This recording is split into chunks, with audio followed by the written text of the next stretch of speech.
मतलब आप पीओके और रक्षा चिन्ह को भारत देश का हिस्सा नहीं मानते? क्या बात कर रहे हैं आप? ಆರ್ಟಿಕಲ್ 370 ಹೇಳುವಂತ ಒಂದು ಹೊಸದಾದ ಪಿಕ್ಚರ್ ರಿಲೀಸ್ ಆಗಿದೆ. ಇದ್ರ ಬಗ್ಗೆ ನಮ್ಮ ಪ್ರಧಾನಮಂತ್ರಿ ಆದಂತಹ ನರೇಂದ್ರ ಮೋದಿ ಅವರೇ ತಮ್ಮ ಭಾಷಣದಲ್ಲಿ ಉಲ್ಲೇಖಿಸಿದ್ದಾರೆ. शायद इसी हफ्ते ये 370 को लेकर के कोई फिल्म आने वाली है. ಅಂಥ ವಿಶೇಷತೆ ಏನಿದೆ, ಆರ್ಟಿಕಲ್ 370 ಜಮ್ಮು ಕಾಶ್ಮೀರಿಗೆ ಒಂದು ಸ್ಪೆಷಲ್ ಸ್ಟೇಟಸ್ ನೀಡುವಂಥ ಒಂದು ಪ್ರಾವಿಷನ್ ಆಗಿತ್ತು ನಮ್ಮ ಸಂವಿಧಾನದಲ್ಲಿ. जब तक ये स्पेशल स्टेटस है हम उन्हें हाथ भी नहीं लगा सकते और वो लोग हमें आर्टिकल 370 को हाथ लगाने नहीं देंगे. ಈ ಒಂದು ಕಾನೂನು ಮುಖಾಂತರ ಜಮ್ಮು ಕಾಶ್ಮೀರಿಗೆ ಅದರದ್ದೇ ಆದಂತಹ ಸಂವಿಧಾನ ಇತ್ತು, ಅದಕ್ಕೆ ಸಪ್ರೇಟ್ ಧ್ವಜ ಇತ್ತು. ಸೊ ಇದೊಂದು ಟೆಂಪರರಿ ಪ್ರಾವಿಷನ್ ಆಗಿತ್ತು. ಆದರೆ ಈ ಒಂದು ಪ್ರಾವಿಷನನ್ನು ರದ್ದು ಮಾಡಬೇಕು ಅಂದರೆ 1950ರಲ್ಲಿ ಇದ್ದಂತಹ ಕಾನ್ಸ್ಟಿಟ್ಯೂಯೆಂಟ್ ಅಸೆಂಬ್ಲಿನೇ ಅದನ್ನು ರದ್ದು ಮಾಡಬೇಕಿತ್ತು.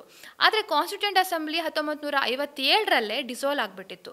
ಸೊ ಯಾವಾಗಲೇ ಆದರೂ ಈ 370 ರದ್ದು ಮಾಡುವಾಗ ಸಾಂವಿಧಾನಿಕ ಬಿಕ್ಕಟ್ಟು ಎದುರಾಗ್ತಾ ಇದ್ದಿತ್ತು.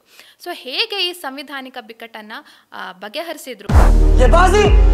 खून की बाजी है, हर घर से निकलेगा बुरहान, तुम कितने बुरहान मारो. ಆರ್ಟಿಕಲ್ 367ರ ಒಂದು presidential powers to interpret constitution ಹೇಳುವಂಥ ಆ ಒಂದು ಪ್ರಾವಿಷನನ್ನು ಯೂಸ್ ಮಾಡಿದ್ರು ಹೇಳುವಂಥ ವಿಚಾರವನ್ನು ಆರ್ಟಿಕಲ್ 370 ಹೇಳುವಂಥ ಪಿಕ್ಚರಲ್ಲಿ ಬಹಳ ಪ್ರಾಕ್ಟಿಕಲ್ ಆಗಿ ಯಾವುದೇ ವೈಭವೀಕರಣ ಇಲ್ಲದೆ ಬಹಳ ಸುಂದರವಾಗಿ ನಿರೂಪಿಸಿದ್ದಾರೆ.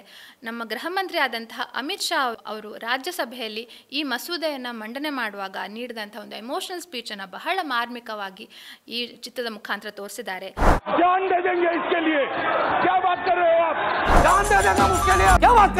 ಪ್ರತಿಯೊಂದು ಕಾನೂನು ವಿದ್ಯಾರ್ಥಿ ಹಾಗೂ ಪ್ರತಿಯೊಬ್ಬ ಕಾನೂನು ಆಸಕ್ತರು ಕೂಡ ಸಂವಿಧಾನವನ್ನು ತಿಳ್ಕೊಳ್ಳಿಕ್ಕೋಸ್ಕರ ಈ ಚಿತ್ರವನ್ನು ನೋಡ್ಬೋದು.